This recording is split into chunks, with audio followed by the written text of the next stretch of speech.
ئاوایە سەرۆکەکەی باقۆفزەلات تاڵەبانی چۆن بووە هێزی خەڵک لە بەغدا لە 4 تشرینی یەکەمی ساڵی 2025 بانگەشەی هەڵبژاردننی خولی دێمی ئەنجومەنی نوێنەرانی عێراق دەستی پێکرد.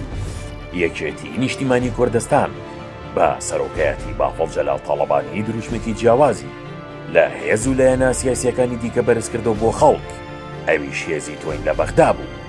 عزیزان، ئێمە هێزی تۆین لە بەغداد. کەیسەکەی ئێمە لە بەغداد زۆر گەورەترە لە موچە.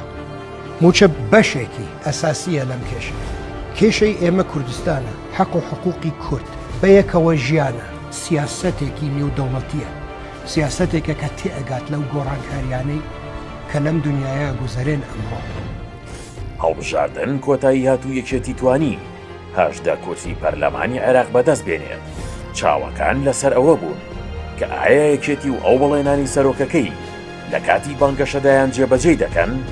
ئایا یەکێتی دەبێتە هێزی خەڵک؟ ئایا یەکێتی پۆستی سەرۆکۆمار وەردەگرێتەوە کە باڵاترین پۆستی وڵاتە؟ ئەمڕۆ باقۆفزەلات تاڵەبانی وەڵامی پرسیارەکانی دایەوە و بە هەمووانی وت بڵێ ئێمە هێزی خەڵکین لە بەغدا و مافەکانیان بەدەست دەهێنین. هەڵبژاردننی نزار ئامێدی وەک 11مین سەرۆکۆماری عێراق، ئەوەی سەلمان کە یەکێتی بە سەرۆکایەتی باقۆف تاڵەبانی هەر بەڵێنێک بدا جێبەجێ دەکات و هەرگیز پشت لە دەنگدەرەکانی ناکات.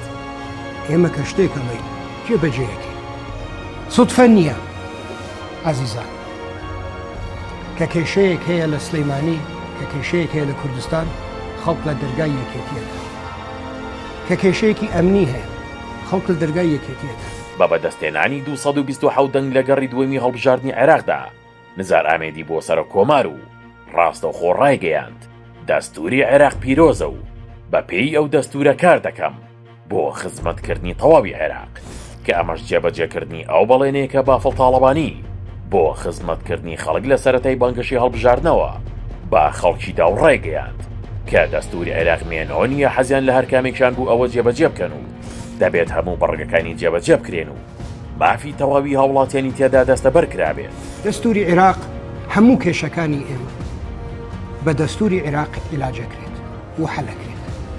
ئێمە ئەبێ بوو ئەوە خەبات بکەین لە مادەی 140ەوە تا حەق و حقوقی پێشمەرگەکانمان هەمووی لە ناو دەستوری عێراقە.